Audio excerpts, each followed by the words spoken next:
တို့ရေဒီနေ့ကတော့အကြော်ကြော်စားမှာပဲဖြစ်ပါတယ်။ဘာကြော်မှာလဲဆိုတော့ဒီမှာပါပစွန်စိတ်လေးတွေကြော်စားမှာပဲဖြစ်ပါတယ်။ဒါကတော့ဆန်နှစ်ရယ်စနွေးမှုတ်လေးရယ်ကြက်သားမှုတ်လေးရယ်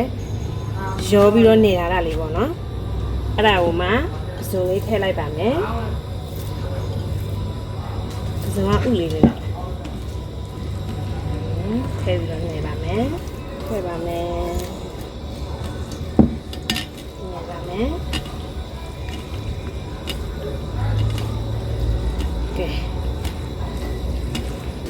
ဒါကတော့အကြော်ကြော်ဝတ်တွဲစီတယ်ရတာပါစီရပြီဆိုရင်ခုနကနေရတဲ့ဒီမှာပစွန်လေးတွေထည့်လိုက်ပါမယ်ပ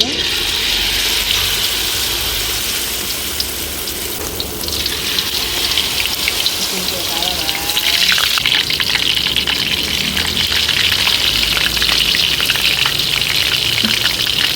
ဒီပစွန်ကြော်လေးကိုမတိတိဆက်ဆက်လေးနဲ့စားမှာပေါ့နော်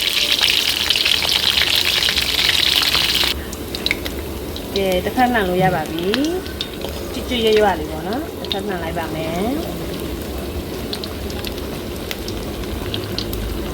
ဒီအနေထားလေးဆိုရင်ဆယ်လို့ရပါပြီရှင်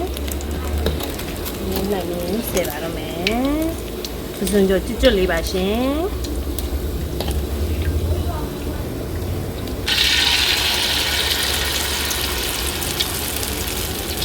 ဒီပစွန်ကြော်လေးပါလွယ်လွယ်လေးပဲเนาะတငယ်ချင်းတို့အားရင်လိုက်ကြော်စားကြည့်လို့ရတယ်เนาะဒီနေထားလေးရောက်လို့ရှိရင်တစ်ဖက်နှံလိုက်မှာပေါ့နော်ပစွန်ကြော်ကျွတ်လေးပါ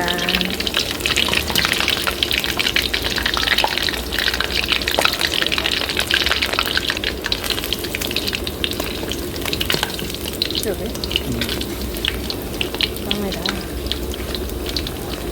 ရတာလည်းရှယ်ပဲကိုယ်တိုင်တော့လဲဆက်ဆက်เลยဟုတ်တယ်ပစွန်ကြော်လေးကျွတ်လေးဖြစ်နေပါပြီ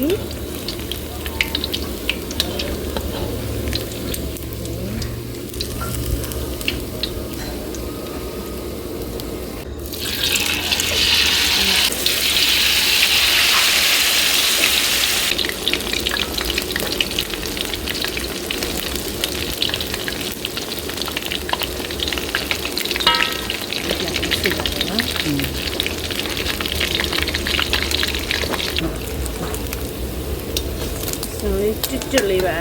ဆယ်ပါပြီပစွန်စိတ်ကြော်ကျွတ်ရွလေးရပါပြီရှင်ရုပ်ဒီဆက်ဆက်လေးနဲ့အတူမြုပ်လေးနဲ့စားရင်အရန်ကိုထမင်းစားမယ်တော့ပစွန်စိတ်ကြော်လေးပါရှင်ကြော်ရတာလည်းလွယ်ကူပါတယ်တငယ်ချင်းတို့လည်းအားရင်လိုက်ပြီးကြော်စားကြည့်ကြနော်